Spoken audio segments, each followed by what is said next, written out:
आज हम आप लोग को सेट नंबर 11 आप लोग साथ हम डिस्कस करने वाले हैं और उम्मीद करते हैं कि सेट भी आप लोग को बहुत पसंद आएगा। ठीक दोस्त, चलिए तो आपको आशा से तभी बताना चाहते हैं कि ये सेट आप लोग को डेली सुबह 6 बजे मिलेगा और एक सेट जो है शाम में आपको डेली मिलता है, यानी प्रतिदिन आप लोग को 2 सेट अवेलेबल हो रहा है इस चैनल पे। ठीक दोस्त, चलिए और साथ साथ ये बोलना चाहते हैं जो भी फ्रेंड चैनल पे नए, प्लीज़ आपसे रिक्वेस्ट है कि चैनल को सब्सक्राइब कर लें। अगर आप लोग को इससे थोड़ा सा फायदा हो रहा है तो प्लीज़ चैनल को सब्सक्राइब कर लें और साथ में बेल आइकन प्रेस करना नहीं भूलिएगा और साथ साथ अपने दोस्तों में, अपने सर्कल में शेयर जरूर कर दीजिएगा। ठीक दोस्त, चलिए तो स्टार्ट करते हैं हम लोग क्वेश्चन नंबर 41। कहता है इनमें कौन सा पदार्थ तंबाकू में मौजूद होता है। देखिए यहाँ पर 4 ऑप्शन दे रखा है और आपसे पूछा है कि इसमें से कौन सा जो है तंबाकू में होता है। तो याद है इसका राइट आंसर जो हो जाएगा आपका सी हो जाएगा, यानी तंबाकू में क्या होता है तो निकोटीन पाया जाता है। ठीक है, अब जब तंबाकू की बात है तो साथ साथ ये भी याद रखिएगा कि तंबाकू निषेध दिवस कब मनाया जाता है। तो याद रखिएगा 31 मई को तंबाकू निषेध दिवस मनाया जाता है। ठीक है, तो चलिए तो आगे बढ़ते हैं हम लोग क्वेश्चन नंबर 42। क्वेश्चन नंबर 42 कहता है निम्नलिखित में से कौन सा आंख का एक विकार है। मतलब विकार का मतलब पूछा है कौन सा ऐसा बीमारी है मतलब जो आंख में होता है। तो देखिए सिंपल से यहाँ लिखा हुआ ऑप्शन सी लिखा हुआ निकट दृष्टि दोष, जिसको बोलते हैं मायोपिया भी बोलते हैं। ठीक है ना, तो निकट दृष्टि दोष ये आपका हो गया आपका राइट आंसर। तो अब जब निकट दृष्टि दोष की बात आती है इसमें क्या होता है, जिस इंसान को नजदीक को तो दिखाई देता है लेकिन दूर को दिखाई नहीं, तो उसको हम बोलते हैं निकट दृष्टि दोष या इसको मायोपिया बोलते हैं। अब इसको दूर करने के लिए किस तरह का लेंस यूज करते हैं, तो याद रखिएगा अवतल लेंस का उपयोग किया जाता है इसको दूर करने के लिए। ठीक है दोस्त, चलिए इतने फैक्ट आपको याद होने चाहिए। आगे बढ़ते क्वेश्चन नंबर नेक्स्ट। ये रहा क्वेश्चन नंबर आपका 43। निम्नलिखित में से कौन सी प्राणी आमतौर पर अपने घोंसले में अंडे नहीं देता। देखिए आपको बताना है कौन सा ऐसा प्राणी है जो आमतौर पर अपने घोंसले में अंडे नहीं देते हैं। तो याद रखिए वो कौन है, तो कोयल। याद रखिए कोयल जो अपने घोंसले में अंडे आमतौर पर नहीं देता है। ठीक है, तो याद रखिएगा। अच्छा से भी याद रखिए, तो कोयल तो पक्षी है, तो पक्षी के संबंध में जो अध्ययन किया जाता है उसको क्या बोलते हैं, अर्थियोलॉजी बोलते हैं, अर्निथोलॉजी। याद रखिएगा अर्निथोलॉजी इसको बोलते हैं। ठीक है, तो चलिए आगे बढ़ते हैं हम लोग क्वेश्चन नंबर 44। क्वेश्चन 44 कहता है निम्नलिखित में से किस स्थिति में हम कमरे के ताप पर पानी उबाल सकते हैं। याद रखिए तो इसका राइट आंसर जो हो जाएगा आपका सी हो जाएगा, यानी निम्न दाब पर। याद रखिएगा निम्न दाब पर हम क्या कर सकते हैं, कमरे के ताप पर पानी उबाल सकते हैं। ठीक है दोस्त, चलिए अब दाब की बात आती है। दाब क्या होता है, तो दाब याद रखिए एक अदिश राशि है और इसका यूनिट क्या होता है, न्यूटन पर मीटर स्क्वायर होता है। ठीक है दोस्त, चलिए या इसको पास्कल बोलते हैं, इसको क्या बोलते हैं, पास्कल। याद रखिएगा, चलिए यानी दाब का मात्रा ऐसा ही मात्रा पूछेगा तो पास्कल होता है। ठीक है दोस्त, चलिए आगे बढ़ते क्वेश्चन नंबर यहाँ पे 45। क्वेश्चन 45 कहता है दो सतहों की अनियमितताओं का क्या होता है जो अस्थैतिक घर्षण का कारण बनता है। ठीक है, तो इसका राइट आंसर जो हो जाएगा आपका डी हो जाएगा, इंटरलॉकिंग। याद रखिएगा इंटरलॉकिंग के कारण क्या होता है, अस्थैतिक घर्षण का कारण बन जाता है। ठीक है, तो अब जब घर्षण की बात हो रही है तो याद रखिए घर्षण क्या होता है, हमेशा किसी अपोजिट, किसी मोशन का क्या होता है, अपोजिट में होता है। ठीक है, हमेशा क्या होता है, अपोजिट में होता है। याद रखिएगा घर्षण भी क्या तरह का बल होता है, और बल है तो जाहिर सी बात है इसका भी यूनिट क्या हो जाएगा आपका न्यूटन हो जाएगा। ठीक है, चलिए क्वेश्चन 46 कहता है निम्नलिखित में से कौन सा अधातु उष्मा और विद्युत का सुचालक। देखिए सबसे पहली बात वो तो अधातु है और उष्मा और विद्युत दोनों का क्या सुचालक, मतलब good conductor of electricity and heat दोनों का। तो इसका राइट आंसर हो जाएगा आपका ग्रेफाइट। ग्रेफाइट क्या होता है, अधातु होता है। अब आपसे पूछा कमेंट सेक्शन में बताइए ग्रेफाइट का संकेत क्या होता है। ग्रेफाइट का संकेत कमेंट सेक्शन में जरूर बताइएगा। ग्रेफाइट का संकेत जिस तरह से सोडियम का संकेत Na होता है उसी तरह से ग्रेफाइट का संकेत प्लीज कमेंट सेक्शन में जरूर बताइएगा अगर पता होगा तो। ठीक है, चलिए क्वेश्चन नंबर 47 कहता है निम्नलिखित में से किस गैस का ऊर्जामान सबसे अधिक होता है। देखिए आपसे पूछा था कि कौन सा ऐसा गैस होता है जिसका कैलोरीफिक वैल्यू यानी कैलोरी मान यानी कैलोरीफिक वैल्यू क्या होता है, सबसे ज्यादा होता है।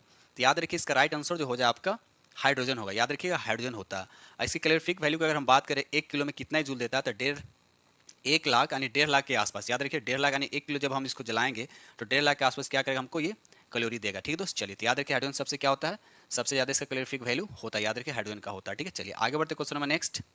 क्वेश्चन नंबर 48 कहता है कुत्ते के काटने से कौन सी बीमारी होती है। देखिए कुत्ते के काटने से कौन सी बीमारी होती है, तो याद रखिएगा रेबीज जो है, रेबीज एक ऐसा बीमारी जो कुत्ते के काटने से होता है। ठीक है दोस्त, आई बस समझ में, चलिए और ये जो इन्फ्लुएंजा जो लिखा हुआ है ये फ्लू यानी वायरस के कारण होता है। याद रखिए स्कर्वी जो रोग होता है विटामिन सी की कमी के कारण होता है। ठीक है दोस्त, चलिए तो आगे बढ़ते हैं question number next. Question number 49 कहता है आकाश नीला क्यों दिखाई देता है। आकाश नीला क्यों दिखाई देता है, इसका राइट आंसर जो हो जाएगा आपका सी हो जाएगा। श्वेत प्रकाश में नीले रंग का तरंग क्या होता है, अपेक्षाकृत क्या होता है, निम्न। निम्न का मतलब कम होता है। अब देखिए इसका जाहिर सी बात है जब श्वेत प्रकाश में नीले रंग का क्या होता है, इसका तरंग दैर्घ्य कम होता है। जिसका तरंग दैर्घ्य कम होता है उसका स्कैटरिंग क्या होता है, सबसे ज्यादा होता है, मतलब वो छितराता ज्यादा है। ठीक है ना, स्कैटरिंग ऑफ लाइट के कारण क्या होता है, आकाश नीला दिखाई देता है। तो यहाँ पर राइट आंसर आपको क्या हो जाएगा, आपका सी हो जाएगा।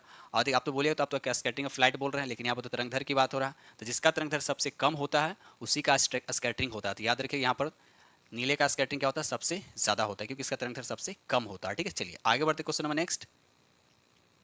क्वेश्चन नंबर 50 कहता है ऊर्जा के पारंपरिक स्रोत का दूसरा नाम बताना, ऊर्जा का पारंपरिक स्रोत का दूसरा नाम बताना। तो याद रखिएगा इसका राइट आंसर हो जाएगा आपका ए हो जाएगा, ऊर्जा के गैर नवीकरणीय स्रोत। याद रखिएगा ऊर्जा के गैर नवीकरणीय स्रोत। ठीक है दोस्त, चलिए आगे बढ़ते हैं question number next. Question number 51 कहता है डैश दे रखा है, किसकी कमी के कारण आपका स्कर्वी, अभी थोड़ी देर पहले हमने डिस्कस किया था, स्कर्वी किसके कारण, किस विटामिन की कमी के कारण ये स्कर्वी रोग होता है। तो सबसे पहले बात याद, ये मुंह में होता है, दांत से रिलेटेड होता है, ठीक है ना, मुंह में क्या होता है, ब्लीडिंग आ जाता है, ठीक है ना, दांत के आस मसूरों से, ठीक है। तो किसकी कमी से होता है, तो याद रखिए विटामिन सी की कमी के कारण होता है। ठीक है दोस्त, चलिए आगे बढ़ते क्वेश्चन नंबर नेक्स्ट। ये रहा क्वेश्चन नंबर आपका 52। क्वेश्चन 52 कहता है काली खांसी को भी कहा जाता है, काली खांसी को और किस नाम से जाना जाता है, तो याद रखिए इस राइट आंसर हो जाएगा पर्टूसिस। याद रखिए पर्टूसिस जो है काली खांसी को नाम से जाना जाता है। ठीक है, चलिए आगे बढ़ते क्वेश्चन नंबर 53 कहता है मशरूम एक, बताइए मशरूम क्या है, आपसे पूछा जा रहा है, क्या है, जाप कवक है, जानवर है, पौधा है, या औ पंख फफूंदित। याद रखिए एक तरह का क्या है, मशरूम एक तरह का कवक होता है। ठीक है, आई बस समझ में। चलिए आगे बढ़ते क्वेश्चन नंबर नेक्स्ट। ये रहा क्वेश्चन नंबर आपका 54। भोजन में डैश दे रखा की उपस्थिति का परीक्षण करने के लिए आयोडीन का उपयोग किया जाता है। अब देखिए स्टार्च, वसा, विटामिन और प्रोटीन, इसमें से किसका उपयोग जो है आयोडीन, इसमें से किसका उपयोग यानी किसका परीक्षण करने के लिए हम लोग आयोडीन का उपयोग करते हैं। तो याद रखिए इसका राइट आंसर हो जाएगा आपका, यानी स्टार्च का परीक्षण करने के लिए हम लोग आयोडीन का उपयोग करते हैं। ठीक दोस्त, चलिए आई बात समझ में। चलिए आगे बढ़ते हम लोग क्वेश्चन नंबर 55 कहता है जानवरों के उनके पर्यावरण के साथ संबंध के अध्ययन को क्या कहा जाता है। तो याद रखिए इसका राइट आंसर जो हो जाएगा आपका बी हो जाएगा। इसका राइट आंसर क्या हो जाएगा, बी यानी इकोलॉजी। याद रखिएगा इकोलॉजी। ठीक है दोस्त, चलिए आगे बढ़ते क्वेश्चन नंबर 56। इनमें से किसमें ऑप्टिकल लेंस नहीं होता। देखिए हम 4 ऑप्शन दे रखा है, इसमें किसमें ऑप्टिकल लेंस नहीं होता। तो याद रखिएगा स्टेथोस्कोप में क्या होता है, ऑप्टिकल लेंस नहीं होता है। याद रखिए इसमें ऑप्टिकल लेंस नहीं होता। ठीक है दोस्त, चलिए आगे बढ़ते क्वेश्चन नंबर नेक्स्ट। ये रहा क्वेश्चन नंबर आपका 57।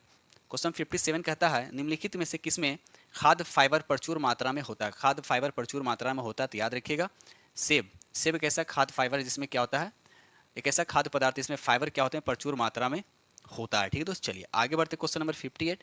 रक्त के तरल भाग को क्या कहा जाता है। देखिए ये क्वेश्चन बहुत बार रिपीट हो चुका है, जब हम 20 सेट वाले में जब प्रैक्टिस करवा रहे थे रुकमनी का, ठीक है, तो उसमें भी इस तरह क्वेश्चन आपको देखने को मिला। तो हम बार बार बोलते हैं जो क्वेश्चन जितना बार आपका रिवीजन होगा, जितना बार क्वेश्चन को देखिएगा उतना जल्दी आपको याद होगा। ये मत सोचिए कि क्वेश्चन तो पहले भी देख चुके हैं, ये बार बार आ रहा है, तो इससे क्या होगा, आपका क्या होगा, रिवीजन हो जाएगा। ठीक है दोस्त, चलिए तो रक्त के तरल भाग को क्या कहा जाता है। याद रखिए इसका राइट आंसर हो जाएगा प्लाज्मा कहते हैं। क्या कहते हैं, प्लाज्मा। अब जब प्लाज्मा की बात आ गई तो याद रखिए रक्त में यानी जो ब्लड जो होता है, ब्लड में प्लाज्मा की मात्रा कितना होता है। तो याद रखिए ये 55% के आसपास क्या होता है, ब्लड में होता है। ठीक दोस्त, चलिए आगे बढ़ते क्वेश्चन नंबर नेक्स्ट। ये रहा क्वेश्चन नंबर आपका 59। क्वेश्चन 59 कहता है कौन सा पोषक तत्व भंजन के बाद अधिकतम ऊर्जा प्रदान करती है, भंजन के बाद जो है सबसे ज्यादा ऊर्जा प्रदान करती है। तो याद रखिएगा वसा यानी फैट। ठीक है, याद रखिएगा फैट। ठीक है दोस्त, चलिए आगे बढ़ते क्वेश्चन नंबर। अगर हम बात किया जाए कि 1 ग्राम वसा जो होता है, 1 ग्राम जो वसा है ये कितना कैलोरी ऊर्जा प्राप्त दे, यानी कितना ऊर्जा दे सकती है। याद 9.3 कैलोरी क्या ऊर्जा दे सकती है। ठीक है दोस्त, चलिए क्वेश्चन नंबर 60 की तरफ आते हैं। निम्नलिखित में कौन सा हर्ज के बराबर है, कौन सा हर्ज के बराबर है। तो याद रखिएगा हर्ज किसका मात्रक होता है। तो याद रखिएगा ये आवृत्ति का मात्रक होता है, यानी फ्रीक्वेंसी का क्या होता है, मात्रक होता है हर्ज। अब हर्ज इज इक्वल टू क्या था, 1/t होता है। टी का मतलब ये सेकंड हो गया, तो प्रति सेकंड, इसी को 1/t को बोलते हैं प्रति सेकंड, यानी आंसर होगा आपका डी हो, यानी 1 हर्ज जो होगा प्रति सेकंड के बराबर होता है। ठीक है दोस्त, चलिए आगे बढ़ते क्वेश्चन नंबर नेक्स्ट।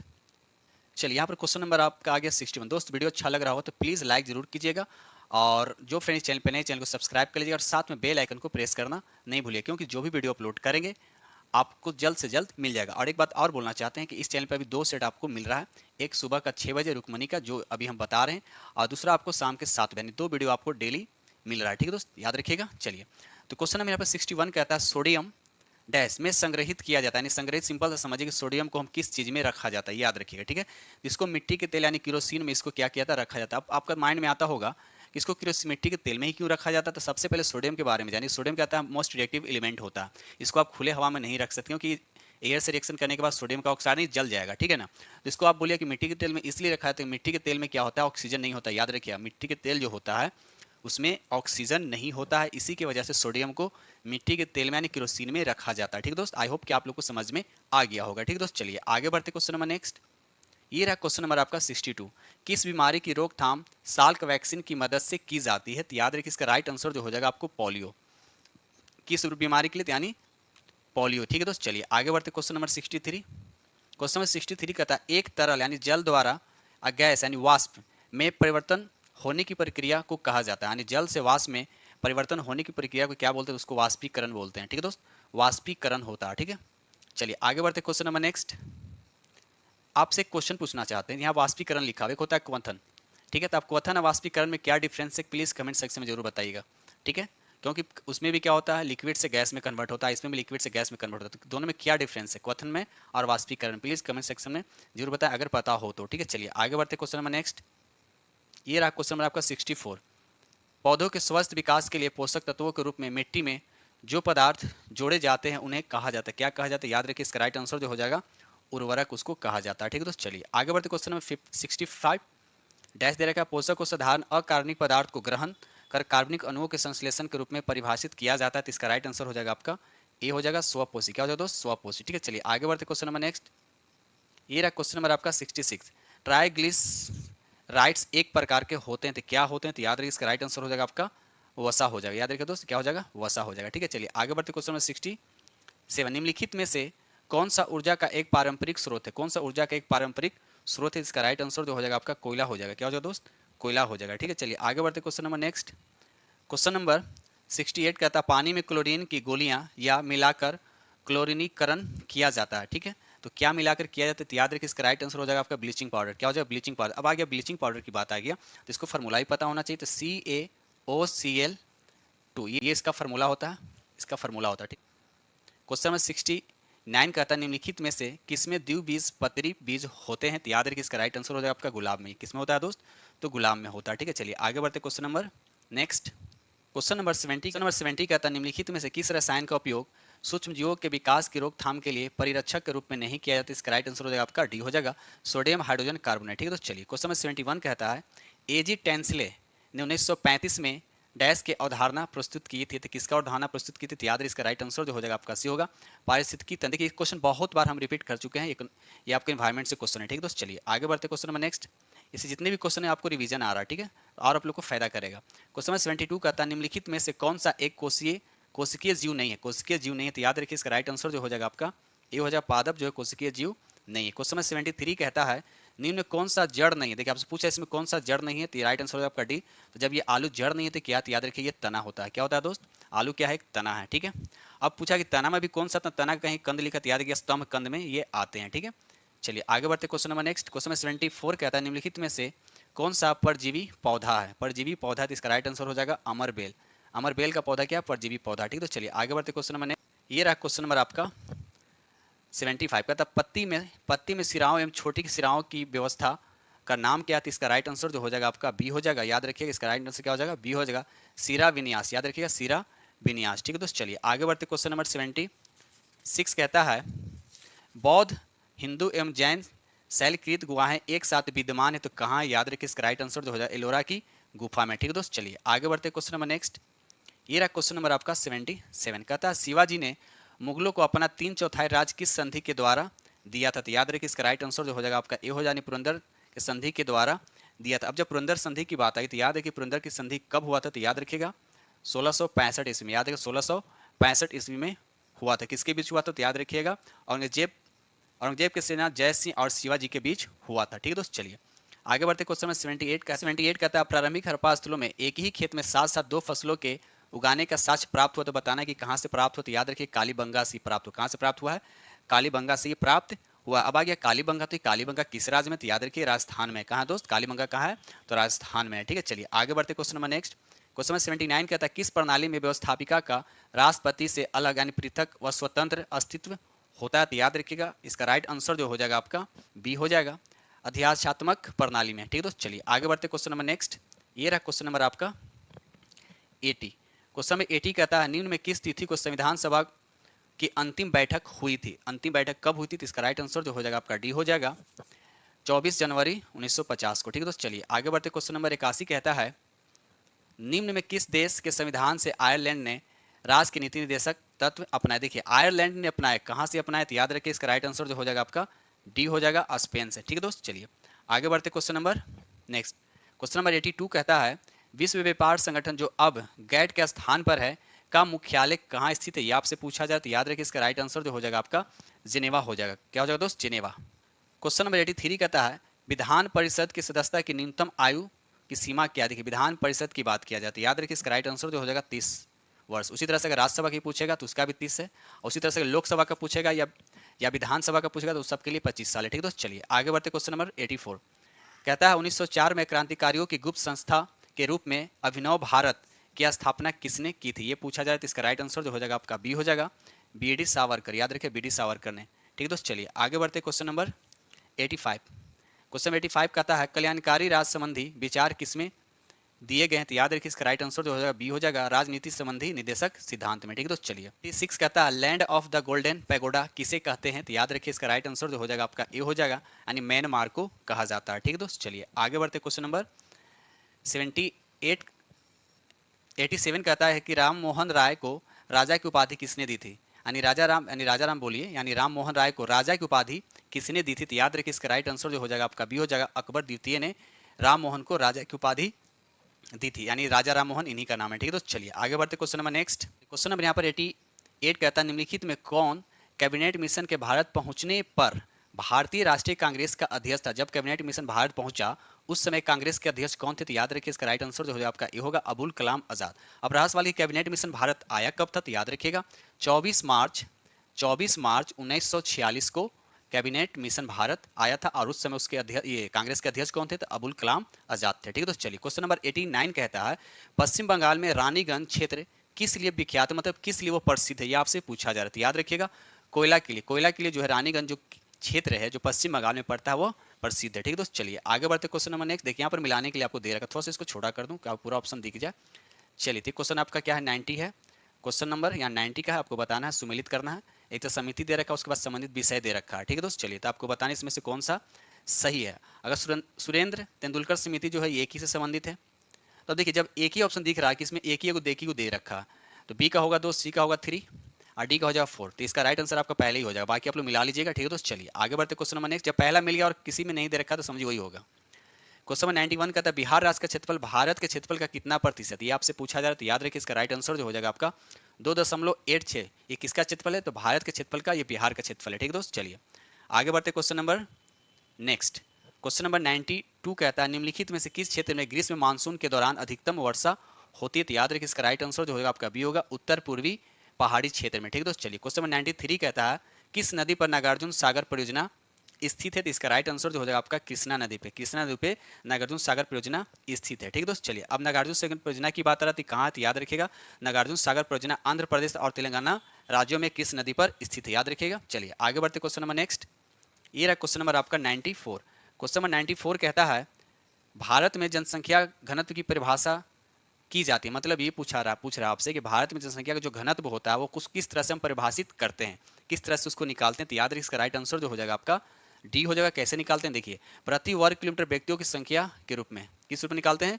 प्रति वर्ग किलोमीटर व्यक्तियों की संख्या के रूप में, यानी जनसंख्या घनत्व की बात करते हैं। निकालते कैसे? याद है कुल जनसंख्या ऊपर लिख देंगे, कुल जनसंख्या भारत का निकालें तो भारत की कुल जनसंख्या ऊपर लिखा जाएगा और कुल क्षेत्रफल लिखा जाएगा नीचे। क्या बोला हमने?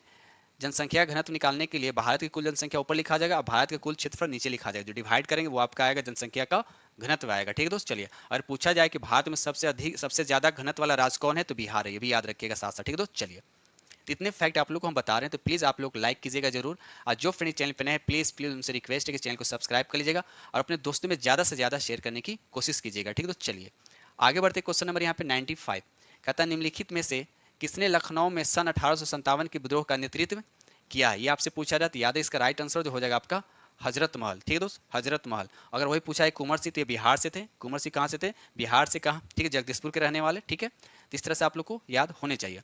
क्वेश्चन नंबर 96 कहता है अकबर ने पंचमहल का निर्माण जो खंभों के लिए विख्यात है कहाँ किया गया था? आपको कहाँ किया गया था इसको? तो याद रखिए इसका राइट आंसर हो जाएगा फतेहपुर सीकरी में किया गया था। ठीक है दोस्त, चलिए आगे बढ़ते क्वेश्चन नंबर नेक्स्ट।